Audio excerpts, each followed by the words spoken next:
guys, next question. Graphite is used in nuclear power plant as A. Graphite is not a fuel. Of course, is maybe a coolant, but coolant kanna coolant ga kuda graphite use cheyam sir. The best answer is moderator. Beryllium and graphite is the best example for moderator. మరి coolant గా ఏది use చేస్తాము? H2O, D2O, metal oxides, potassium metal liquids and sodium metal liquids not oxides, CO2, helium అలాంటి gases use చేస్తాం. And fuel uranium మీ అందరికీ తెలుసు. Next question. Graphite used in nuclear power plant ఇందాక చూసాం సార్, డబుల్ వచ్చినట్లుంది. For successful parallel operation of two single phase transformers, the most essential condition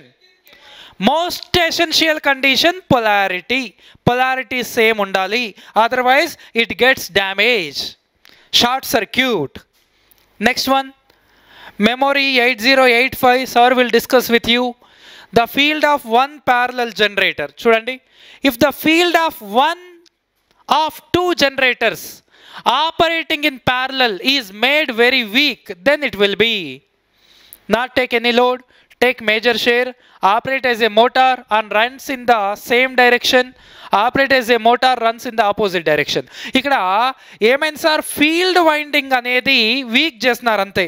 ఆ field వైండింగ్ని week చేస్తే జనరల్గా ఒక రెండు మెషిన్స్ ప్యారలల్లో ఆపరేట్ అవుతున్నప్పుడు లేదంటే కాస్కేడెడ్లో ఉన్నప్పుడు దేని ఫీల్డ్ వైండింగ్ అయితే తక్కువ ఉంటుందో అది మోటార్ లాగా వర్క్ అవుతుంది, దేని ఫీల్డ్ వైండింగ్ అయితే ఎక్కువ ఉంటుందో అది జనరేటర్ లాగా ఒకటి. ఇక్కడ ఫీల్డ్ రెడ్యూస్ చేయడం వల్ల స్పీడ్ అనేది రెడ్యూస్ అయ్యి మోటార్ లాగా పనిచేస్తుంది, కానీ ఇది డైరెక్షన్ అనేది చేంజ్ అవ్వదు. ఫీల్డ్ డైరెక్షన్ చేంజ్ వస్తే అప్పుడు మన రోటార్ రొటేషన్ కూడా రివర్స్ అవ్వచ్చు, కానీ ఇక్కడ ఫీల్డ్ స్ట్రెంగ్త్ తగ్గించినాడు కాబట్టి సింపుల్గా operate as a motor and runs in the same direction. In case of voltage injection method, induction మోటార్లో స్పీడ్ కంట్రోల్ చేయడానికి చాలా మెథడ్స్ ఉన్నాయి. అందులో EMF injected into the rotor అనేది కూడా ఒక method.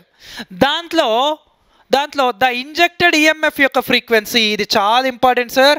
The frequency of injected EMF is equals to rotor frequency, that is equals to slip times of the stator frequency. దీంట్లో మనం ఈ ఒక్క క్వశ్చన్నే స్ట్రెస్ చేసి మాట్లాడతాం జనరల్గా కూడా, అంత ఇంపార్టెంట్ ఇది.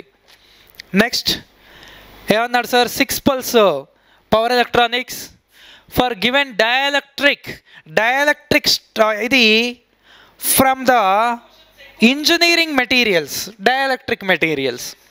For given dielectric which increase the temperature, the ionic polarization remains constant. It not depends on the temperature paina depend avadu, which is that ionic polarization. అది టెంపరేచర్ ఇంక్రీజ్ అయినా సరే ఇది కాన్స్టెంట్గా ఉంటుంది, రిమైన్స్ సేమ్ ఉంటుంది. Next ఏంటి sir ఇది, difficult to interrupt a capacitive current because the current has leading power factor. అది మ్యాటర్ కాదు. the restriking voltage can be high. దాన్ని ఇంటరప్ట్ చేయాలంటే రీస్ట్రైకింగ్ వోల్టేజ్ అనేది హై ఉండాలి. this is a correct answer actually here. Current magnitude కాదు, stored energy కాదు, ఇది ఇక్కడ ద రీస్ట్రైకింగ్ వోల్టేజ్ అనేది దానికి ఎక్కువగా ఉండాలి. అది in terms of voltage storing కాబట్టి అందుకని దాన్ని చేయలేం సార్ ఇండక్టర్ లాగా. Next, which motor can conveniently operated lagging as well as leading. జనరల్గా ఇండక్షన్ మోటార్ లాగింగ్లో ఆపరేట్ అవుతుంది, కానీ లాగింగ్లో లీడింగ్లో రెండిట్లలో ఆపరేట్ అయ్యే మోటార్ ఏది సార్ అంటే that is what synchronous motor. Squirrel cage కాదు, వౌండ్ కాదు, షంట్ కాదు, ఓకేనా. ఏది సార్, సింక్రనస్ మోటార్ని లాగింగ్ లీడింగ్లో ఈజీగా ఆపరేట్ చేసుకోవచ్చు. ఇది basic question sir electrical మెషిన్స్లో. Next RLC circuit supplied an AC source, the reactive power is proportional to. Reactive power ఎలా ఉంటుంది అని క్వశ్చన్ అడుగుతున్నాడు sir. Reactive power proportional to average energy stored in the field, average energy stored in the magnetic field, sum of the average energy stored, లేదంటే difference between the average energy stored in the electric field and that the stored in magnetic field. So reactive power in RLC circuit is the difference between the average energy stored in electrostatic field and magnetic field. ఇది మీరు గుర్తుపెట్టుకోవాలి sir. Okay, next one, 3-phase balanced connected. ఏమున్నాయి sir బాగా చూడండి.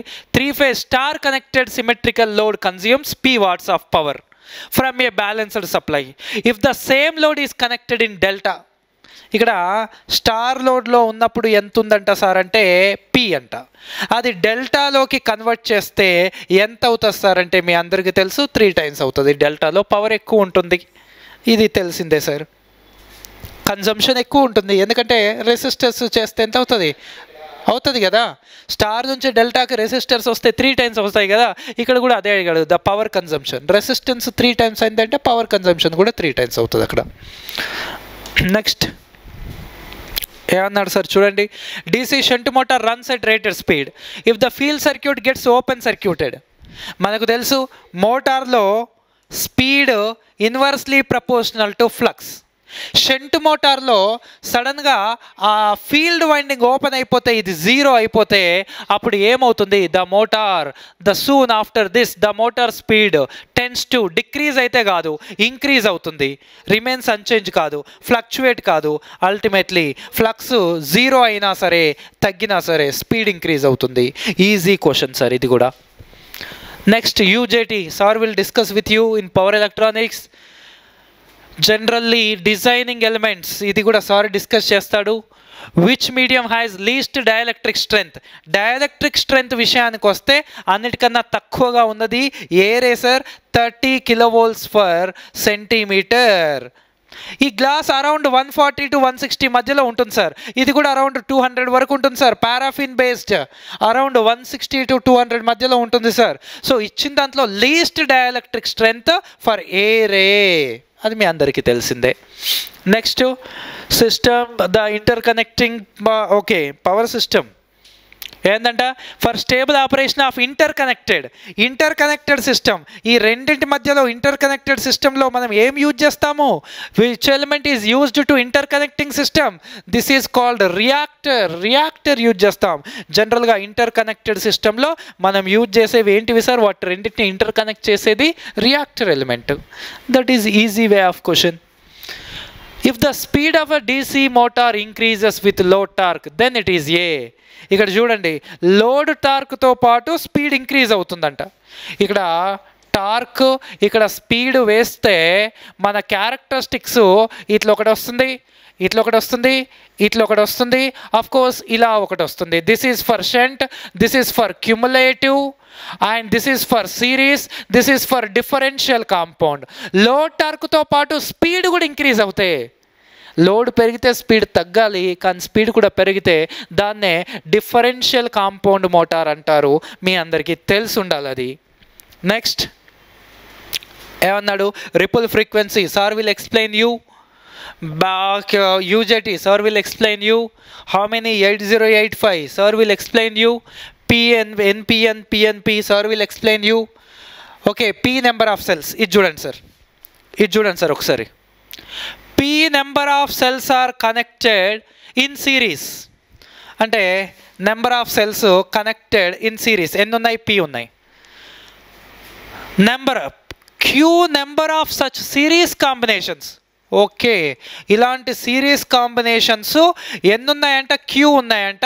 అవి ప్యారలల్లో connect చేశాడంట. మళ్ళీ the entire set is connected with an external resistance of capital R. Internal resistance of each cell small r. The assembly will yield maximum current when. ఇది maximum కరెంట్ని ఎప్పుడు ఇస్తుంది?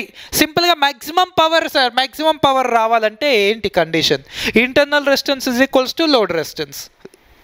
ఇంటర్నల్ రెసిస్టెన్స్ ఎంత?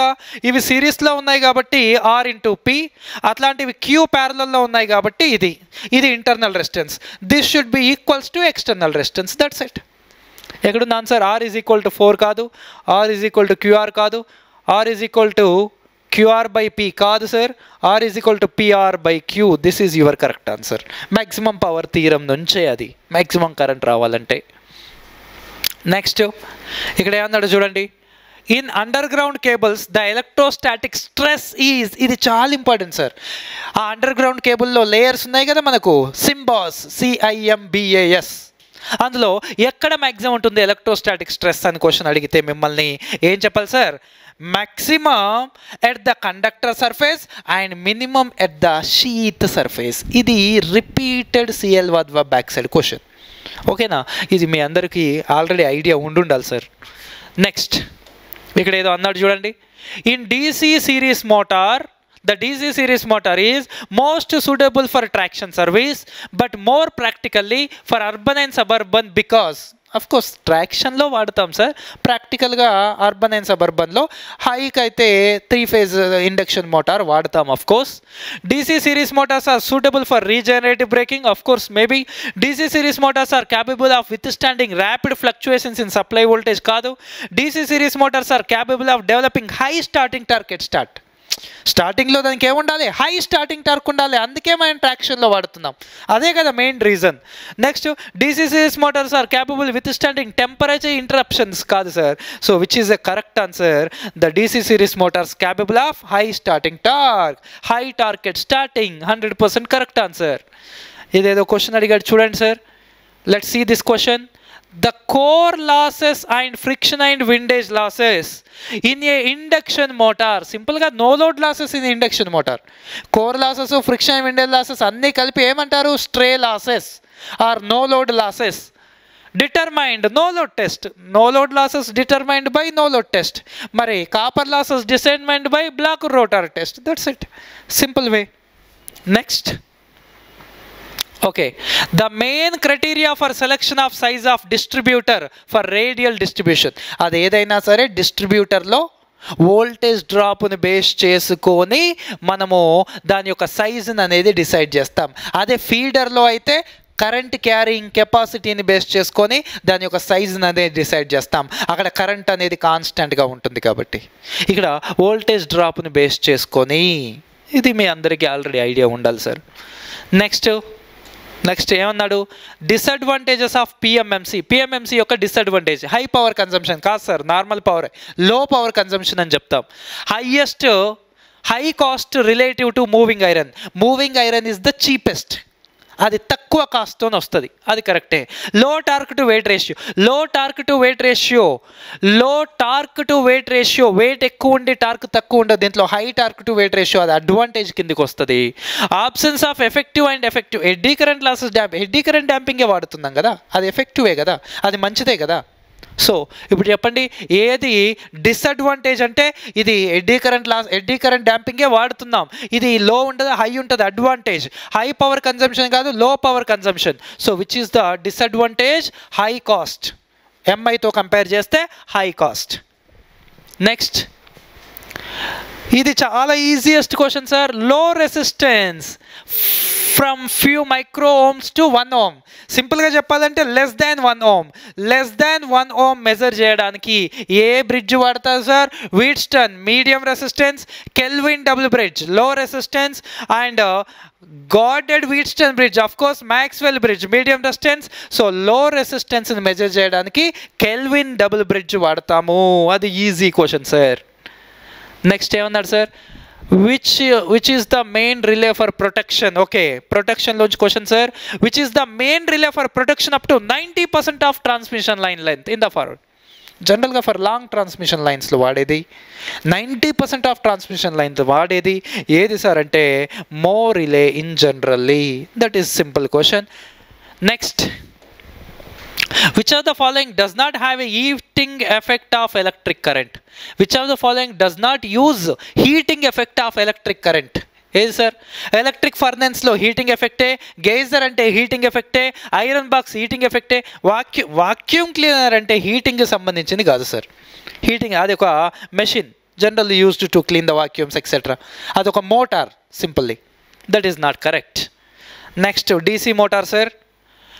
When the shunt field of DC compound motor is connected across both series and armature. అంటే ఏమంటున్నాడు, ఈడ series ఉంది, ఇక్కడ ఆర్మేచర్ ఉంది, ఈ వీటికి రెండింటికి షంట్ ఫీల్డ్ వైండింగ్ కనెక్ట్ చేస్తే అంటున్నాడు. అదే కదా అన్నాడు, shunt field winding of DC compound generator connected across both series and armature. Series and armature. This is series, this is armature, this is shunt. అయితే such connection is known as, silly question sir, that is called long shunt. It may be a motor or generator, long shunt. Next, longer coasting period. Longer coasting period. Coating period ఎక్కువగా ఉంటే advantage ఏంది sir అంటే, coating period ఎక్కువగా ఉంటే lower specific energy consumption.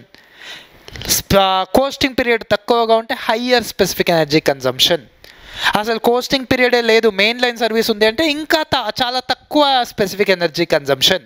ఆ విధంగా lower schedule speed కాదు, lower specific energy consumption, higher retardation కాదు, హయ్యర్ యాక్సిలరేషన్ కాదు sir. So that is correct answer. Next BJT, sir will teach you, sir will explain you. మళ్ళీ transformer sir చూద్దాం ఏమడిగినాడు. ట్రాన్స్ఫార్మర్లో 500 kVA transformer has constant losses ఇచ్చాడు sir 500 and copper losses at full load 2000. Then what is the at what load efficiency maximum? Simple sir, at what load efficiency maximum X is equal to square root of iron losses upon full load copper losses 1/4. Nothing but at half load we can get the maximum efficiency. That's it, very simple question. Okay, ఇలా ఇచ్చాడా?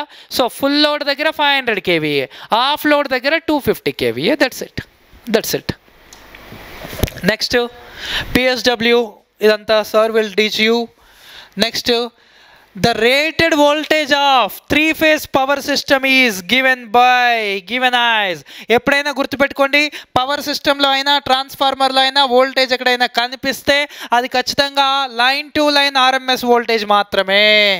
Transformation రేషియోలో E2/E1 those are the phase voltages. But for example 66 kV/132 kV, these are the line to line RMS voltages. Line to line RMS voltages sir. Okay, this is a basic question. Next, laminated yoke in DC motor can reduce. Not only DC, wherever you go, laminations are used to reduce eddy current losses. Leda speed kaadu, iron losses, temperature. So eddy current losses nothing but iron losses reduce చేయడానికి వాడతాం. Speed reduce చేయడానికో, temperature reduce చేయడానికో, sparkings reduce చేయడానికో కాదు sir. Next major advantage of active filters. Sir will teach you filters. Specific energy consumption is maximum in dash service. ఇందాకే చెప్పుకుందాం, coating period తక్కువగా ఉంటే అది అర్బన్ అంటాం. కోస్టింగ్ పీరియడ్ తక్కువగా ఉంటే, కోస్టింగ్ పీరియడ్ ఎక్కువగా ఉంటే దాన్ని సబర్బన్ అంటాం. కోస్టింగ్ పీరియడ్ ఎక్కువగా ఉంటే దాన్ని సబర్బన్ అంటాం. అవునా లేదా? ఫ్రీ రన్నింగ్ పీరియడే ఉంటే దాన్ని మెయిన్ లైన్ సర్వీస్ అంటాం. ఇక్కడ మెయిన్ లైన్ సర్వీస్లో specific energy consumption very less, సబర్బన్లో లెస్, ఇక్కడ మోర్ ఎనర్జీ కన్జంప్షన్. క్వశ్చన్ అడిగినాడు, specific energy consumption maximum in అర్బన్లో స్పెసిఫిక్ ఎనర్జీ కన్జంప్షన్ ఎక్కువ ఉంటుంది, సబర్బన్లో తక్కువ ఉంటుంది, మెయిన్ లైన్లో చాలా తక్కువ ఉంటుంది. Next dB amplifier sir will teach you advantages of improved power factor వల్ల అడ్వాంటేజ్ ఏంటి sir? P is equal to VI cos pi. ఇక్కడ పవర్ ఫ్యాక్టర్ ఇంప్రూవ్ చేస్తున్నామంటే ఆటోమేటికల్గా పవర్ రేటింగ్ ఇంప్రూవ్ అవుతుంది sir. Decrease in operating efficiency కాదు, decrease in voltage regulation కాదు, increase in overall cost ఎందుకు పెరుగుతుంది సార్? కాదు. అండ్ అడ్వాంటేజెస్ అడిగినాడు, better utilization of kilowatts, power utilization పెరుగుతుంది, whatever it may be. This is correct answer. The highest frequency stability, ఇది sir will teach you of course.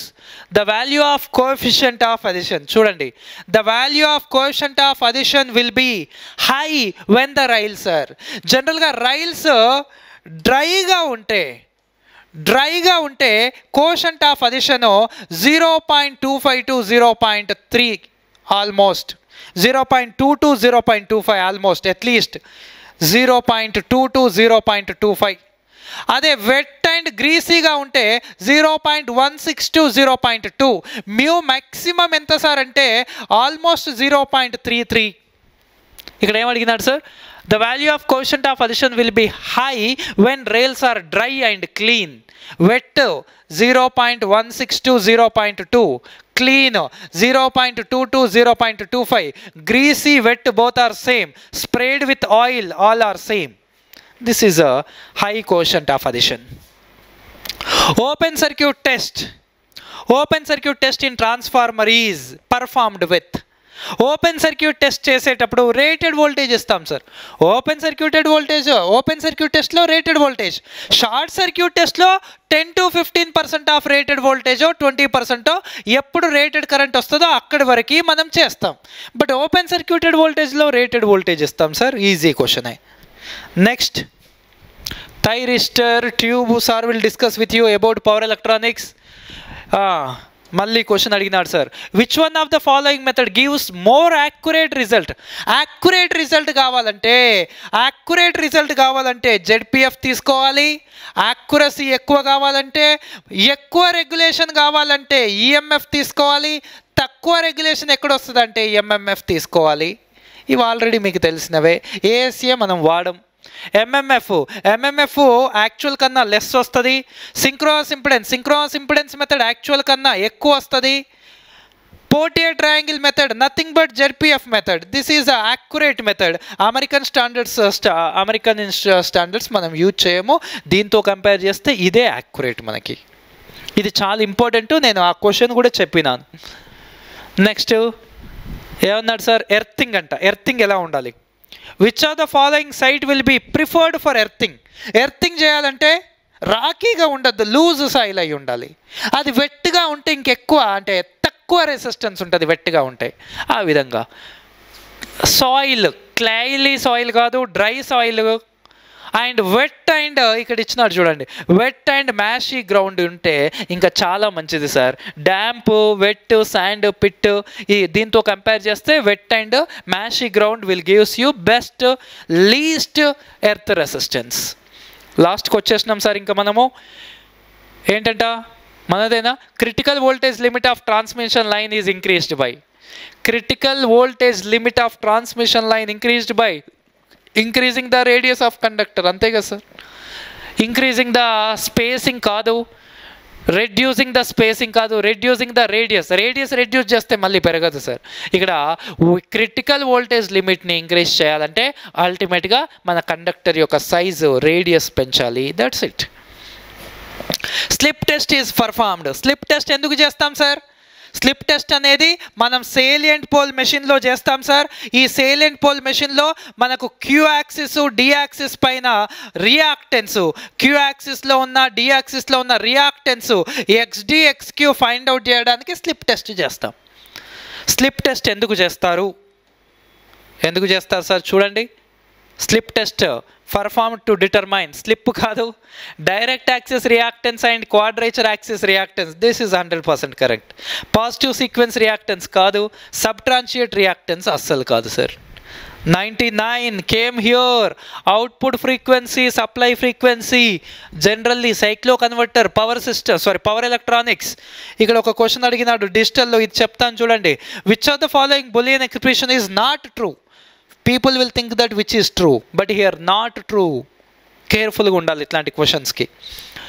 a+1 is equal, a+1 plus anything 1 కదమ్మా, 1 plus anything 1, not a. So this is the wrong statement. a plus a bar 1, of course a plus a bar 1, a dot a bar 0. So this is a wrong statement. a+1 is equal to 1. So this is generally what about our APE set 2024 electrical electrical machines, power systems, UW measurements etcetera. Next వీడియోలో మన Sampath sir electronics part అంతా explain చేస్తాడు. Power electronics, analog electronics, digital electronics నేనే చూసాను mostly. ఇంకా కొన్ని ఏమైనా questions ఉంటే అవి సార్ ఎక్స్ప్లెయిన్ చేస్తాడమ్మా. Right. Hi everyone. So already మీకు Rajasekhar sir most of the subjects అన్నీ కూడా కంప్లీట్ చేసేసారు. ఏవైతే పెండింగ్ క్వశ్చన్స్ ఉన్నాయో ఆ పెండింగ్ క్వశ్చన్స్ ఒకసారి ఇప్పుడు క్లియర్ చేసేద్దాం. సో ఫస్ట్ క్వశ్చన్ వచ్చేసరికి పవర్ ఎలక్ట్రానిక్ సర్క్యూట్స్లో నుంచి వచ్చిన question. The device commonly used for triggering of a TRIAC. So TRIAC, first ట్రయాక్ని ట్రిగ్గరింగ్ చేయడానికి ఏ డివైజెస్ని యూజ్ చేస్తున్నాం అంటున్నారు. So TRIAC is nothing but combination of two thyristors are connected. Anti ప్యారలల్లో మనకి కనెక్షన్ చేస్తే దాన్నే మనం ఏమంటాం సార్? ట్రయాక్ అంటాం. మరి ఈ ట్రయాక్ని ట్రిగ్గరింగ్ చేయడానికి అంటే ట్రయాక్ని టర్న్ ఆన్ చేయడానికి ఏ డివైస్ని యూజ్ చేస్తాము అంటే మనం డయాక్ని యూజ్ చేస్తాం సార్. డయాక్ అంటే ఏంటి? రెండు డయోడ్స్ కనుక మనకి యాంటీ ప్యారలల్ కాంబినేషన్లో కనుక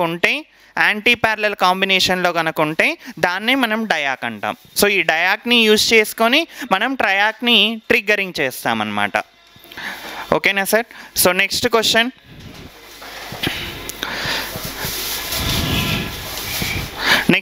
చూడండి.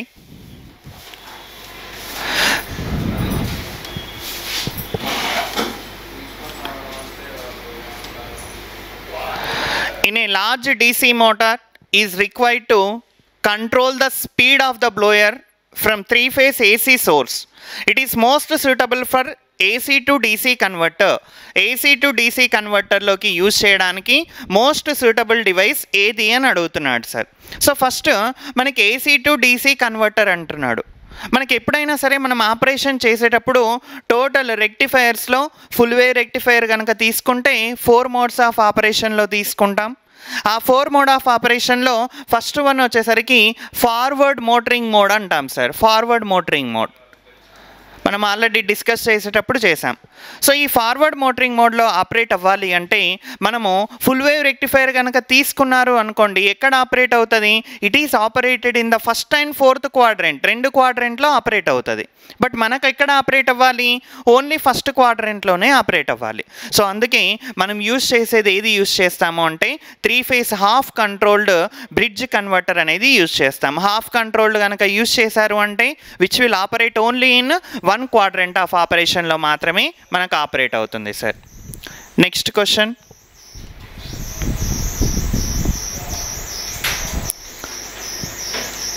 Which of the following is the most suitable device for DC to DC converter? DC to DC converter use చేయడానికి మోస్ట్ సూటబుల్ డివైస్ ఏది అని అడుగుతున్నారు sir.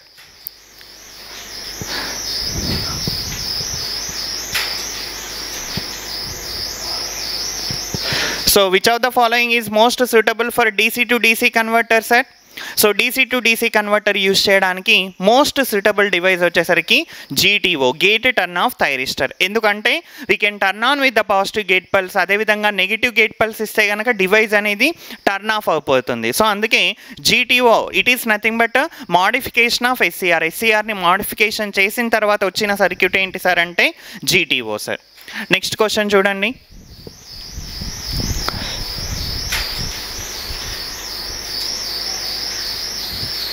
Already most of the question Rajasekhar sir finish చేసేసారు.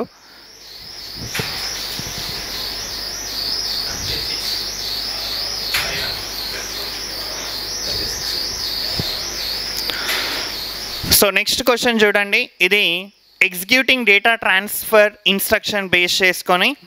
So which of the following is true while executing data transfer instruction? Data transfer instruction చేసేటప్పుడు ఎలా execute చేయాలి అని అడుగుతున్నారు సార్. సో మనం ఏం చేయాలి? Both operands it can be in direct or indirect register operands. మనం ఏదైతే ప్రోగ్రామ్ కోడ్ రాస్తామో అవన్నిటినీ కూడా ఆపరెంట్స్ అంటే మనం రాసే సింటాక్స్ని ఫస్ట్ రెండింటినీ కూడా డైరెక్ట్ అండ్ ఇండైరెక్ట్లో మనం తీసుకోవాలి sir.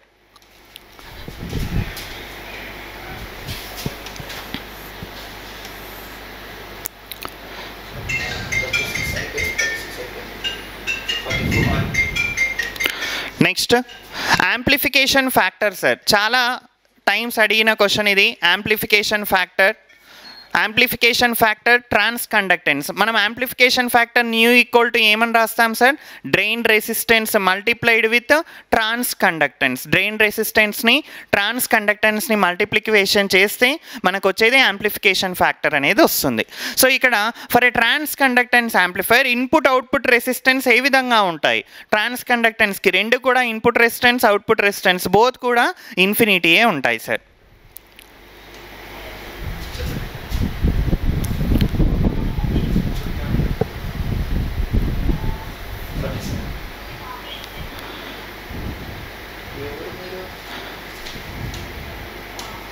Next N AND gate.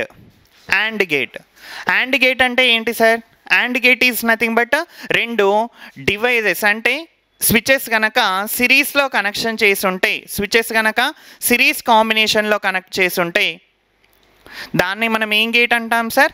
AND gate అంటాం. అంటే AND గేట్ రిప్రజెంట్ చేయాలి అంటే స్విచెస్ని ఏ విధంగా కనెక్షన్ చేసి ఉండాలి? ఈ విధంగా కనెక్షన్ చేసి ఉండాలి. అంటే స్విచ్ ఏ, ఇది స్విచ్ బి సార్. రెండు స్విచెస్ కనుక నాకు ఆన్లో ఉన్నప్పుడు మాత్రమే నాకు అవుట్పుట్ అనేది వస్తుంది. ఎస్ అన్నో, రెండు స్విచెస్ ఉంటేనే నాకు కరెంటు ఫ్లో అవుతుంది.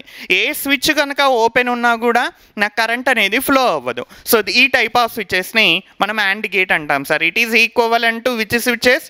Series switches. సిరీస్ స్విచెస్ కనుక తీసుకుంటే దాన్ని మనం AND గేట్ అంటాం సార్.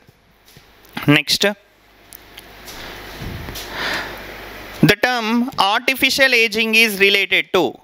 ఆర్టిఫిషియల్ ఏజింగ్ అనేది దేంట్లో వస్తుంది అని అంటున్నాడు సార్. సో మనం ఇన్స్ట్రుమెంట్స్లో కనుక తీసుకుంటే మేజర్గా మనకి ఇన్స్ట్రుమెంట్స్లో లాసెస్ అంటే ఇన్స్ట్రుమెంట్ ఎర్రర్స్ కనుక తీసుకుంటే అందులో వచ్చే ఎర్రర్స్ని మనము స్ప్రింగ్ ఎర్రర్, ఏజింగ్ ఎఫెక్ట్ అనేది ఎందులో వస్తుంది అంటే స్ప్రింగ్స్లో వస్తుంది, అదేవిధంగా పర్మనెంట్ మ్యాగ్నెట్లో వస్తుంది. సో మేజర్గా కనుక చూసుకుంటే హయ్యెస్ట్ ఎక్కడ అసోసియేటెడ్ అవుతుంది అంటే ఎక్కువగా పర్మనెంట్ మ్యాగ్నెట్స్లో వస్తుంది సార్. అంటే మీరు పర్మనెంట్ మ్యాగ్నెట్స్ని ఎక్కువ రోజులు కనుక యూజ్ చేస్తే దానికి ఉండాల్సిన మ్యాగ్నెటిక్ ఫీల్డ్ ఫ్లక్స్ డెన్సిటీ అనేది ఏమవుతుంది? డైలీ డిక్రీజ్ అవ్వకుంటూ పోతూ ఉంటుంది సార్. దాన్ని మనం ఏం ఎఫెక్ట్ అంటాము అంటే ఏజింగ్ ఎఫెక్ట్ అంటాం sir. Ageing effect. Next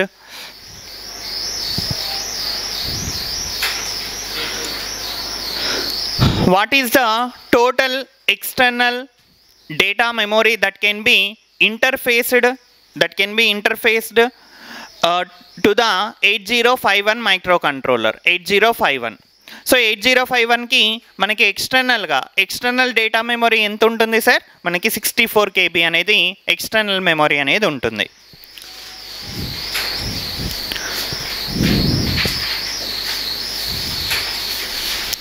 next ఇది కూడా most important question sir power electronic సర్క్యూట్లో.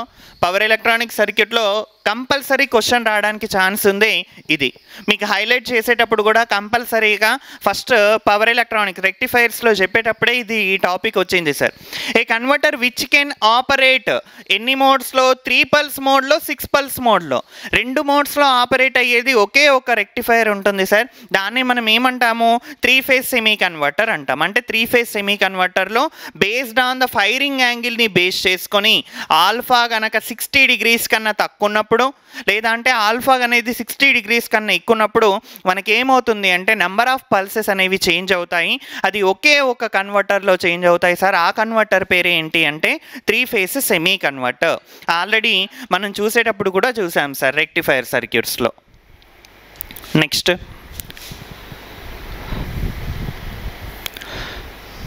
Uni junction transistor. ఇది కూడా కొంచెం ఇంపార్టెంట్ క్వశ్చనే సార్. యూని జంక్షన్ ట్రాన్సిస్టర్కి సంబంధించి uni junction transistor uni junction transistor characteristics కనుక తీసుకుంటే ఏ విధంగా ఉంటాయి సార్? ఈ విధంగా క్యారెక్టరిస్టిక్స్ ఉంటాయి. ఈ క్యారెక్టరిస్టిక్స్ని మనం ఏం క్యారెక్టరిస్టిక్స్ అంటాం సార్? నెగిటివ్ రెసిస్టెన్స్ క్యారెక్టరిస్టిక్స్ అంటాం.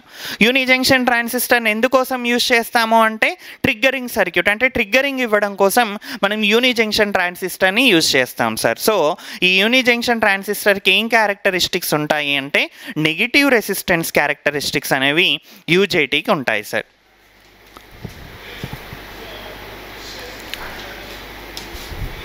నెక్స్ట్ క్వశ్చన్ చూడండి. The circuit generally used in digital instruments to convert ఎక్కడి నుంచి ఎక్కడికి? సైన్ వేవ్స్ టు రెక్టాంగులర్ పల్సెస్కి. అంటే ఇచ్చిన సైన్ వేవ్ని రెక్టాంగులర్ పల్సెస్లోకి కన్వర్షన్ చేయడానికి యూజ్ చేసే డివైస్ ఏంటి అంటున్నాడు. ఇచ్చిన సైన్ వేవ్ని రెక్టాంగులర్ వేవ్లో కన్వర్షన్ చేసే ఈ డివైస్ ఏంటి సార్? Schmitt trigger. ఇదే క్వశ్చన్ కూడా మనకి టీఎస్ ఈసెట్ వాళ్ళకి కూడా ఇందులో నుంచి 3 to 4 క్వశ్చన్స్ రిపీట్ అయినాయి సార్. ఒకటి ఈ క్వశ్చన్, ఒకటి పిఎంఎంసి ఇన్స్ట్రుమెంట్కి సంబంధించిన క్వశ్చన్, అదేవిధంగా బాక్ హజన్ క్రైటీరియా కూడా రిపీట్ అయింది. సో ఇక్కడ సేమ్ క్వశ్చన్ వచ్చింది సార్ ఈసెట్ వాళ్ళకి, టీఎస్ ఈసెట్ వాళ్ళకి కూడా. సో ఏంటి? The circuit generally used in digital instrument to convert sine wave into rectangular pulses. Rectangular పల్సెస్లో కన్వర్షన్ చేసే డివైస్ ఏంటి sir? Schmitt trigger. Next power ఎలక్ట్రానిక్స్లో ఫస్ట్ మనం స్టార్ట్ చేయడమే ఈ దాంతో స్టార్ట్ చేస్తాం సార్. పవర్ ఎలక్ట్రానిక్స్ కానీ ఏసీ ఫండమెంటల్స్ చెప్పేటప్పుడు ఏంటి? Ripple frequency of a output wave form for a bridge rectifier what is if input frequency ఎంత ఇచ్చాడు sir? 50 Hz. So bridge rectifier, bridge అంటే ఏంటిది? Full wave rectifier. Full wave రెక్టిఫైర్లో ఎన్ని pulses వస్తాయి? Output frequency is equal to number of pulses into input frequency. For a full wave rectifier number of pulses ఎన్ని వస్తాయి sir?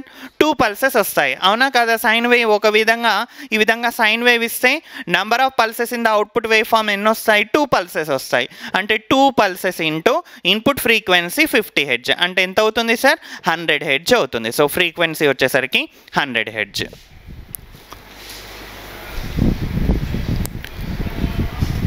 Next question చూడండి sir. ఇది కూడా మళ్ళీ యూజేటీ నుంచే క్వశ్చన్ వచ్చింది. ఆల్రెడీ ఇంతకుముందు ఒక క్వశ్చన్ వచ్చింది యూజేటీ నుంచి, నెగిటివ్ రెసిస్టెన్స్ క్యారెక్టరిస్టిక్స్ అని చూసుకున్నాం. ఇక్కడ వచ్చేసరికి for UJT employed for a triggering in ఎస్సీఆర్ని ట్రిగ్గర్ చేయడానికి మనం యూజేటీస్నే వాడతాము. అదే ఇచ్చాడు. దాని యొక్క ఇంట్రెన్సిక్ స్టాండ్ ఆఫ్ రేషియో ఇచ్చాడు సార్. అదేవిధంగా డీసీ సోర్స్ వోల్టేజ్ ఇచ్చాడు.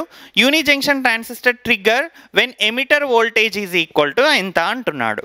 సో మనం ట్రిగ్గరింగ్ వోల్టేజ్ మీరు కనుక సర్క్యూట్ డయాగ్రామ్ కనుక తీసుకుంటే సార్, యూని జంక్షన్ ట్రాన్సిస్టర్కి ఈ విధంగా రెసిస్టెన్సెస్ తీసుకొని ఇక్కడ మనము వోల్టేజ్ విబిబి వోల్టేజ్ ఇచ్చి ఫైనల్గా ఇక్కడ ఫైండ్ అవుట్ చేస్తాము. Emitter voltage VE equal to ఏంటి sir? Eta into VBB plus voltage across the diode. So ఇక్కడ ఇంట్రెన్సిక్ స్టాండ్ ఆఫ్ రేషియో ఎంత ఇచ్చినాడు సార్? 0.64 ఇంటూ సోర్స్ వోల్టేజ్ ఎంత ఇచ్చాడు? VBB 20 plus voltage across the diode. So మనకి ఇక్కడ voltage across the diode అనేది mention చేయలేదు. సో అప్రాక్సిమేట్గా నేను 0.3 volts తీసుకుంటున్నాను సార్. ఇది చేస్తే మనకి ఎంత వస్తుంది అంటే 12.8 ప్లస్ 0.3 నథింగ్ బట్ 13.1 volt వస్తుంది. సో వాడు ఇక్కడైతే పర్టికులర్గా మనకు మెన్షన్ చేయలేదు సార్, బట్ ఇక్కడ మనం 0.3 కనుక తీసుకొని వెళ్తే కనుక మనకి 13.1 volt అనేది ఆన్సర్ అవుతుంది sir. Next, a properly biased NPN transistor most of the electrons from the emitter. Electrons అనేవి ఎక్కడి నుంచి ఫ్లో అవుతున్నాయని అడుగుతున్నాడు sir. So NPN transistor, first ట్రాన్సిస్టర్ని ఐడెంటిఫై చేయండి. ఎన్పిఎన్ అంటే ఇక్కడ పి ఉంటుంది సార్, ఇక్కడ ఎన్, ఇక్కడ N. Direction of current from always from P to N కాబట్టి ఈ విధంగా. సో ఇక్కడ NPN transistor most of the electrons from emitter to, ఇది ఎమిటర్, ఇది బేస్, ఇది కలెక్టర్. సో ఎక్కడి నుంచి ఎక్కడికి వెళ్తాయి? From emitter to collector through, ఎవరి త్రూ వెళ్తాయి sir? Through the base. So బేస్లోనే మనకి రీకాంబినేషన్ జరిగి రిమైనింగ్ ఎలక్ట్రాన్స్ అనేవి మన కలెక్టర్ అనేది రిసీవ్ చేసుకుంటుంది.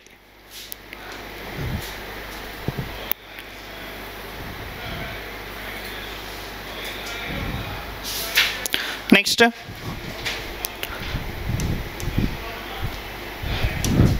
the most suitable device for a high frequency SMPS, high frequency switched mode power supply లో ఏ డివైస్ని యూజ్ చేస్తాం అంటున్నాం. సో ఏ డివైస్ని యూజ్ చేస్తాము? మాస్ఫెట్ని యూజ్ చేస్తాం సార్. నథింగ్ బట్ 20 kHz వరకు మనం హైయెస్ట్ ఫ్రీక్వెన్సీ కోసం వాడే ఒకే ఒక్క డివైస్ ఏంటి సార్ అంటే MOSFET.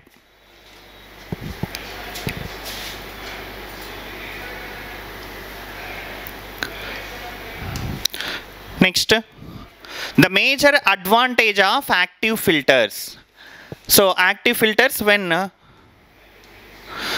Active filters is then can be realized without using. మనము ఫిల్టర్స్ని కనుక యూజ్ చేస్తే అడ్వాంటేజ్ ఏంటి అంటున్నాడు సార్. మనము ఫిల్టర్స్ ఏది డిఫరెంట్ టైప్స్ ఆఫ్ ఫిల్టర్ కాన్ఫిగరేషన్కి ఎందుకు వెళ్తాము అంటే ఇండక్టర్ని ఎలిమినేషన్ చేయడానికి. ఎందుకు సార్ అంటే ఇండక్టర్ అనేది చాలా బల్కీ సైజులో ఉంటుంది. మరి ఆ ఇండక్టర్ అంత పెద్ద సైజు ఉన్న ఇండక్టర్ యూజ్ చేసే బదులు నేను యాక్టివ్ ఫిల్టర్స్ని కనుక యూజ్ చేస్తే దాని సైజ్ ఏమైపోతుంది అంటే డిక్రీజ్ అయిపోతుంది సార్. అందుకే మనము ఈ యాక్టివ్ ఫిల్టర్స్ని మేజర్గా దేన్ని రీప్లేస్మెంట్ చేయడానికి యూజ్ చేస్తాము అంటే ఇండక్టర్స్ని రీప్లేస్మెంట్ చేయడం కోసం మనం యూజ్ చేస్తాం sir. Next, an amplifier has a power gain. Amplifier has a power gain of 200. It is find the gain in dB అంటున్నాడు సార్. dBలలో ఫైండ్ అవుట్ చేయమంటున్నాడు, పవర్ గెయిన్ ఇచ్చాడు. సో మనకి పవర్ గెయిన్కి ఫార్ములా ఏంటి? పవర్ గెయిన్ తీసుకుంటేనేమో 10 log base 10 తీసుకోవాలి in terms of డీబీలోకి కన్వర్షన్ చేసేటప్పుడు. అదే వోల్టేజ్ గెయిన్ కానీ కరెంట్ గెయిన్ ఇచ్చినప్పుడు అప్పుడు 20 log base 10 తీసుకోవాలి. సో ఇక్కడ పవర్ గెయిన్ ఇచ్చినాడు కాబట్టి 10 log base 10 ఇది 200 సార్. 10 log base 10 200. మళ్ళీ దీన్ని ఎట్లా డివైడ్ చేసుకోవచ్చు? 10 log base 10 200 అంటే నేను 100 into 2 అని రాస్తున్నాను సార్. మళ్ళీ దీన్ని డివిజన్ చేసుకుంటే 10 log base 10 100 plus 10 log base 10 2 sir. మళ్ళీ దీన్ని ఎట్లా రాసుకోవచ్చు? 10 log base 10 100 is nothing but 10 square plus 10 log base 10 2.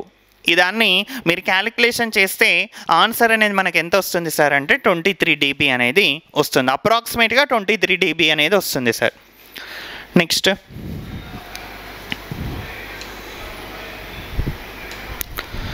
a thyristor is equivalent to thyratron tube.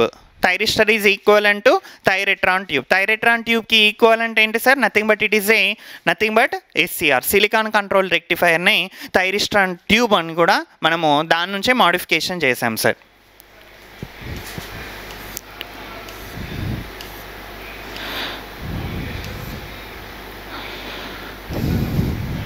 Next, last question sir. Output frequency of a cycloconverter is generally limited to. Output frequency of cycloconverter. Cycloconverter అంటే frequency మనకి ఏమవుతుంది? Change అవుతుంది. అదే AC voltage regulator అయితే frequency constant ఉంటుంది. Cycloconverter అయితే frequency అనేది variable అవుతుంది. సో ఇక్కడ సైక్లోకన్వర్టర్లో ఫ్రీక్వెన్సీ వేరియబుల్ అవుతే ఎంత పర్సెంటేజ్ ఆఫ్ ఇన్పుట్ ఫ్రీక్వెన్సీతో వేరీ అవుతుంది? ఎంత పర్సెంటేజ్ సార్?